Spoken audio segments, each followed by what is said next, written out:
The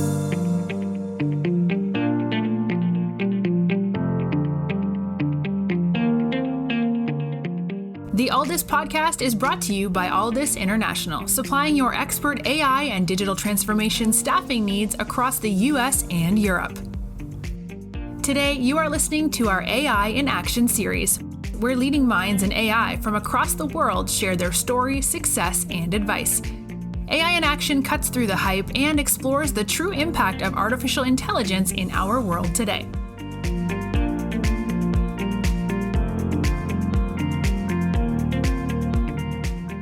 You're listening to AI in Action. I'm your host, JP Valentine. Our guest today is Donal Tobin. Donal is the CEO at integrateio. Donal, welcome to the show. Hi, JP. Thank you very much for having me. Looking forward to the conversation.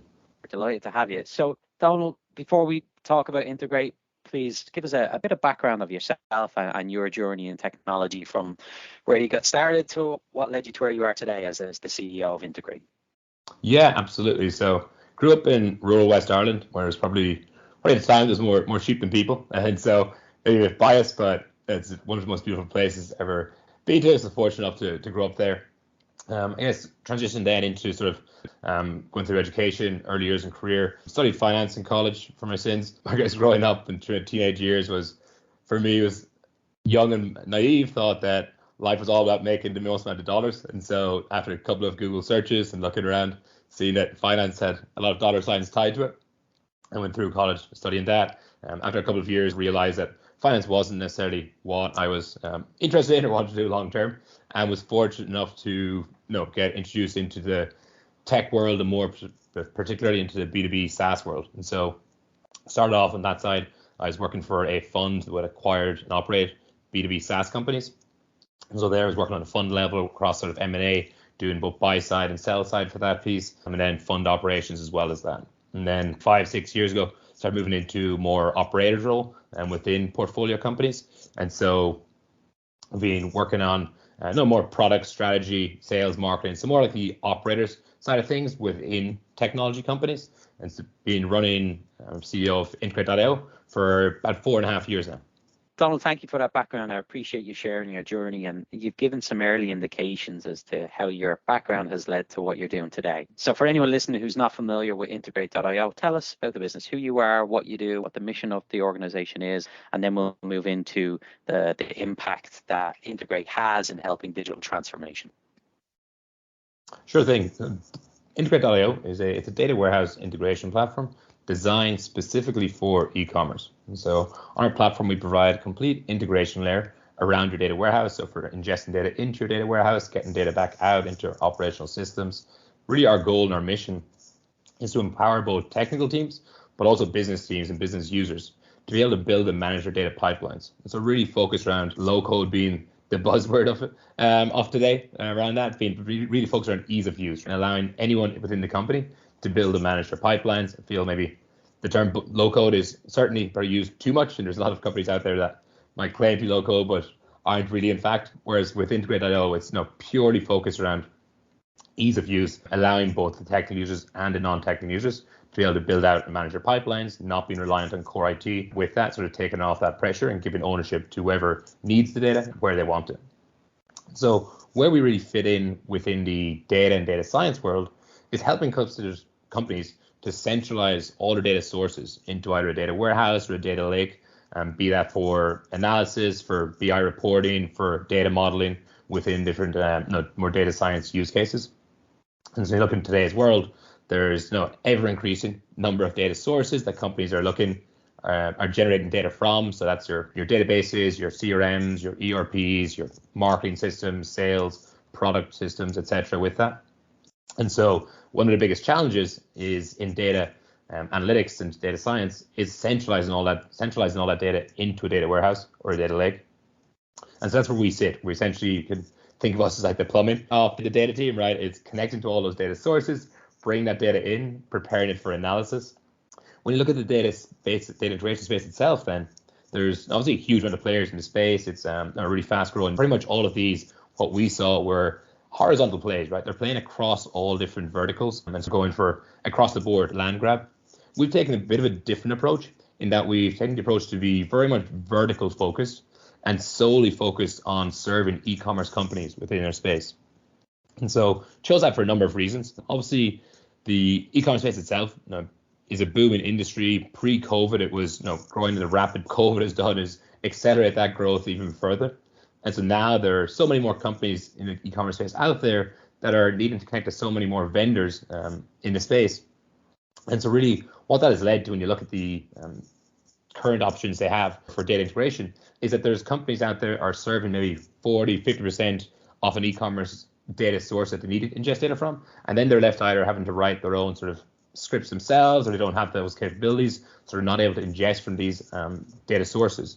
So what we're focusing on is providing that long tail connectivity from e-commerce companies, allowing them to connect all of their data sources across your sales, marketing, shipping, inventory, etc., and centralize all this data into your data warehouse, your data lake, for powering the growth and doing that BI reporting and data science use cases modeling. It's so important to highlight, because in the external world that we operate within AI, there's such a high failure rate of data science projects, and often that comes back to the quality of the data and access to the right kind of data, which is why there's such a big switch and a rise in the use of data warehouses over the last few years. You're seeing this day to day with your customers. Can you talk us through that, what you've noticed over the past few years with the switch to data warehouses before launching any major data science projects? So I think looking back in the whole sort of journey of data warehousing itself, the data warehousing, the idea of data warehousing goes back as far as the 80s, essentially, when relational databases became a thing. And the goal was still the same as today. It's given the ability to report on and analyze what was going on inside a company, right? And then over time, like IT groups soon discovered that there's a growing appetite for this reporting and analytics, and it is turned into overwhelming their transactional databases. So they began offloading these to separate databases that were optimized for reporting and analysis. Hence, the data warehouse was born. This is still back 80s, 90s. With that, if we fast forward a few years and come into, say, 2015 or so, up until then, there'd be many different iterations of what you call data warehouses. But main issues still were around scalability and cost. So data warehouses was, at the time, weren't scalable as data volumes grew, just started to come under a lot of pressure and break down. And then also the cost of these are incredibly expensive. Storage back then was not where it is today. And it's extremely expensive to actually operate and to run. Then looking into around 2015 or so, really when Amazon Redshift being the first sort of data warehouse player to come into space, first cloud-based data warehouse. The advances in cloud computing then dropped the cost dramatically, but still companies were limiting the amount of data that they're putting into their data warehouses to optimize their bills. They were getting charged for storage within that, and they were wanting to limit the data coming in. So they were doing transformations beforehand to filter data out. Coming up then a few years later, and Snowflake starts to appear on the market. And really what Snowflake has done, it's been game changing for the data warehousing space, but they really sort of made a shift towards the data warehouse pricing models, in that they are splitting up your storage cost plus your compute, the actual compute power that you use in your data warehouse.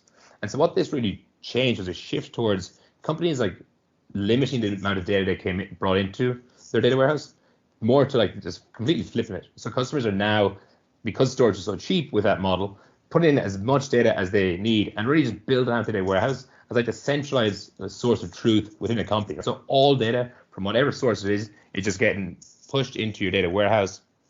If you look at storage today, I think in Snowflake it's around $20 per terabyte, so incredibly cheap for that storage piece. And so this means that the data warehouse themselves, they're bringing all the data in there, they're doing the transformations in your data warehouse now. So you're seeing stuff like dbt, which is a really popular transformation tool that allows you to do transformations within your data warehouse, coming into play and going through huge growth over the last few years. And with that, the biggest shift now we're seeing within the data warehouse in the last 2 or so years is companies traditionally bringing the data into the data warehouse, as it's seen in data warehouse, as a data storage mechanism, right? Where data is being just brought in, it's being a BI tool being sitting on top of that and being used for reporting purposes.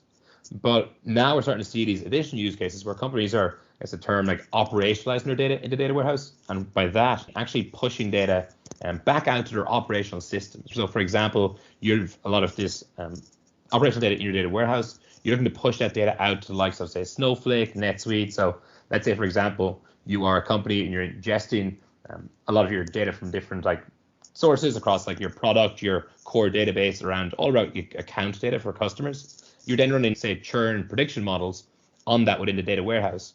And that's all well and good. You have these models, but it's lived in the data warehouse, right? Now customers are saying, hey, this is great information, but I want my sales team or my success team to have access to this in Salesforce.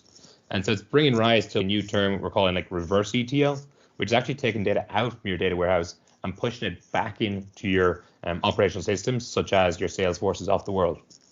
And so that's the second use case we're seeing, like more definitely a newer use case. And the third one is around actually building like microservices or applications on top of the data warehouse. So again, like all the data is stored there. Companies want to build their own custom applications with data being powered from the data warehouse. And so when you look at the data warehouse today, the real shift is over the last few years, it's from being seen as a data storage mechanism to becoming an actual full-fledged data platform, and essentially becoming like the heartbeat of all companies. Everything passes through there. All things data related are stored in a centralized hub, and everything is built off of that. Thank you for the breakdown. Super helpful to hear about the evolution of the use cases for data warehousing. And part of the engine behind all data science projects is the pipelines that have to be built behind the scenes, which I know is something that you guys are heavily involved in. When you look at your customers across the e-commerce sector, what are some of them the more common data science use cases, and then what are some of the newer ones that you're noticing that are interesting? Yes, in terms of data science use cases within the e-commerce space, definitely, I think now more than ever, data science is a critical part within e-commerce companies, and it's used across all major functions. Some of the main use cases we do see are recommendation engines, definitely being the biggest one, right? The most common use case we see, and mainly the whole goal here is to filter choice for buyers, either based on the users' activities that they're seeing on the site, but then also comparing similarities to other users, right? And so e-commerce is so competitive these days that companies really need to make sure they're pushing the right products in front of their users, so they don't start looking around at other competitors, other websites. No, you really want to, once you capture that user and you pay for that user to get to your site, you really want to make sure you're pushing the right stuff. And so behind it is the teams are working on these recommendation engines and taking all the different parameters from their own user activity plus similar users for that piece, and making sure they are pushing the right products, the right additional offers or recommendations to these users to obviously, one, make sure they do or try and make sure they purchase on the site, but then also increase the average basket size of the purchase within that by adding more recommendations. So for example, if I'm on a website and I come in and I'm looking at a brown pair of shoes, right? Well, the recommendation engine is working in the background saying, okay, great, people who bought these brown shoes previously, what else have they bought, and what else should we push in front of these as offers or promotional offers to try and increase the total purchase size for that customer.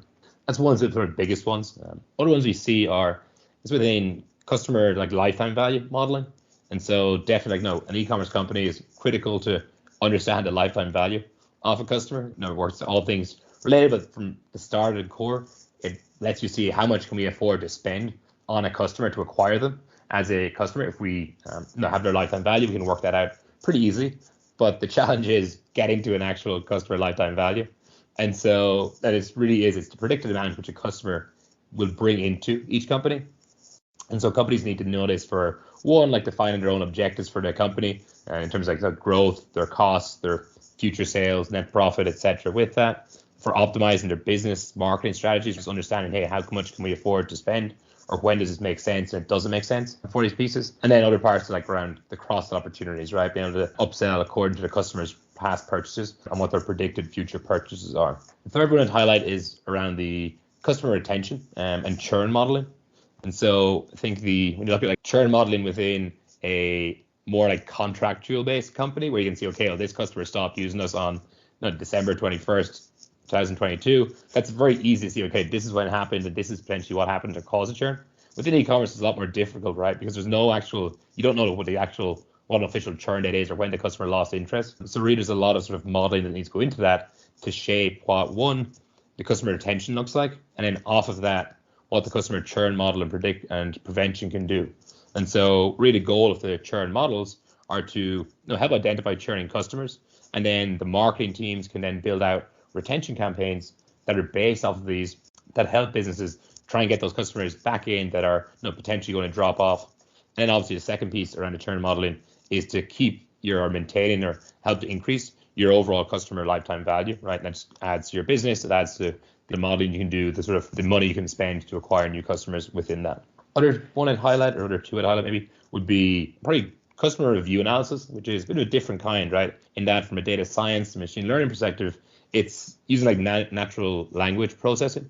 And so really at the heart of it is it's taking all your customer reviews, your ratings, it's understanding this, like what's going on within those and understanding the customer satisfaction, the trends that you see within those. And so if you're getting a number of poor product reviews, poor ratings, understand why that is happening, be able to flag those and improve them overall to increase customer satisfaction, increase the overall lifetime value for that piece.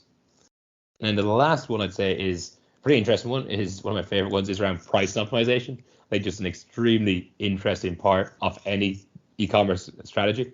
And so the goal is you have to ensure you're selling your product at the right price, right? Not just for the customer, but also for the business. And it really is like walking on a tightrope. It's like a balancing act that you have to make sure that companies need to be taken into consideration. One, obviously the cost of the product to produce it, the ability for the customer to pay for that product, and then obviously the competitors, right? Huge competitive space. You need to be aware of what your competitors are offering at what prices to be able to make sure you maintain competitiveness within this space. And so using machine learning across a number of different parameters, such as the buying attitude of your customer, the history of that customer, of those customers, if it's a segment, the location of those customers come into play for that, and then obviously competitors pricing, all critical parts that go into the data science and machine learning aspect of building out these pricing, your price optimization aspect of your company. You are listening to the Alldus podcast. When you're looking to scale your team, or if you are interested in showcasing your company in a future episode, reach out today. Or if you're in the market for a new role, visit our website to view open positions, www.alldus.com. I want to spend a bit of time now just visualizing what it's like behind the scenes there to be on the engineering and technology team at Integrate, what a typical project is like, and how you guys go about working with your customers' data and tech team to connect your platform to their databases and help them make that transition. So what's a typical project look like? Yeah, so I guess from the implementation standpoint with customers, so typically how we do it is, obviously we're dealing with incredibly sensitive information and secure information within customers. So there's a huge trust between ourselves and customers. So security is definitely top of mind for all of them. And so it's oftentimes when we're starting to work with customers, we'll be going through security risk assessments, vendor risk assessments, etc. with those, getting both security teams on board. Once that's in place, then we will be, from an engineering perspective, just working out how to connect to the customer's data sources. And typically, like, depending on the sources, like the more your cloud sources, right, your SaaS applications are pretty straightforward to connect to. The more complicated ones are when you have your own customer databases. If we're connecting to production databases, it's mapping out what the steps are involved with that. Again, it's like security being the most top of mind for the customer. So it's giving them that, ensuring the peace of mind with them. And there's a number of different options we can take for that piece. And so that's, again, probably the biggest piece. Again, depending on where the customer's database is, if it's on-premise, if it's cloud-based, whatever that may be, and depends on the complexity of that. But overall, that's sort of the approach you take, is getting those connectivity. And the whole goal of integrateio is to make this as simple as possible. Granted, there's always still going to be challenges within more complex pieces that need to be done as a requirement. The overall goal, make it as easy as possible within the companies, and oftentimes working with your DevOps teams, whoever that may be, in charge of getting access to these required systems. And so a common use case, or often at times things that happen, is that customer comes in and we may not support all their all their data sources. And so oftentimes that's when we start liaising again with our engineering team. We start building out, okay, we are covering these 8 out of 10 of the connectors that customers looking to connect to. Maybe there's 2 other data sources they want to connect to that we don't have currently. And so that's when it's like mapping out what that new customer data source looks like. Work with the data engineering teams to go through the next sprint. Okay, we're going to deliver these 2 new data sources. They're for this new client. And so working alongside the client to be that test case with us. They can be, if they wish to be a beta user for it, while we're getting into production, they can test it out And then once it's in production, everyone's all good, project delivered, everyone's happy. They are up and using their 10 connectors, ingesting data into their data warehouse, and then they're up and running for their BI, for their data science use cases. Donal, final question from me then. What's next for integrate.io? As you see the evolution of this space and more companies now leaning on data warehousing to sort of be the foundation of any AI, data science, and machine learning projects, where do you see integrate.io's future lying? What are you excited about, and what's next business? Overall, for the space we're in, right, in e-commerce, definitely, I guess, more of a nascent space where customers are just coming around to starting to build out their data warehouses, and it's becoming more and more common at an earlier stage in a company's life cycle. So I think traditionally, if you look at more B2B SaaS companies or that, they often start building out their data teams at a much earlier stage than traditional e-commerce customers. But what we're seeing now is like this, that's going to keep getting earlier and earlier within the company's stages. So definitely seeing that over the next few years is going to be probably coming back more in line with what we see in your typical, say, SaaS companies or B2B SaaS companies within the space. For integrateio, from our own perspective, we are very much heads down, focused on growing out the business, being the leading e-commerce data warehouse integration platform, and really delivering for the customers. The e-commerce space itself is an ever-evolving space, so we're constantly building out our product to meet the sets of needs that our customers are coming to us with. I think we've made a number of key hires ourselves from the company in the last number of months, so we're excited to get some of those, or get all of those, and particularly a couple of our leadership team, sort of rounded out and ramped up, playing their part in integrate.io's next chapter of its journey.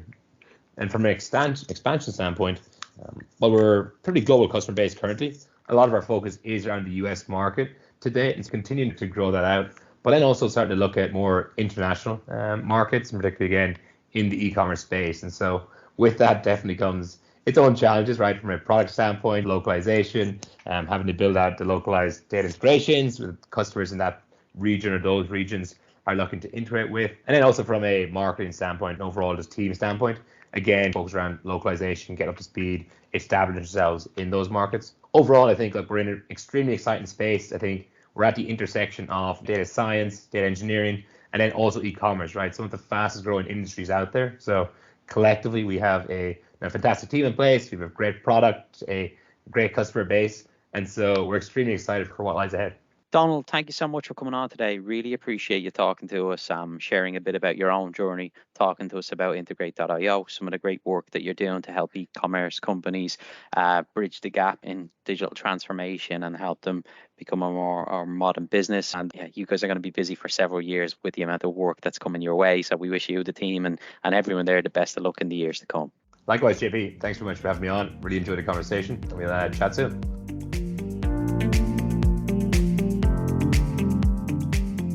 Thanks for listening to this episode of the Alldus podcast. If you enjoyed today's episode, don't forget to subscribe, rate, and review. We are available on Apple Podcasts, Spotify, and any Android podcast of choice. You can also head over to our website, www.alldus.com, to listen to more podcasts, view our open roles, and stay up to date with industry news. Thanks for listening, and stay tuned for more great episodes coming very soon.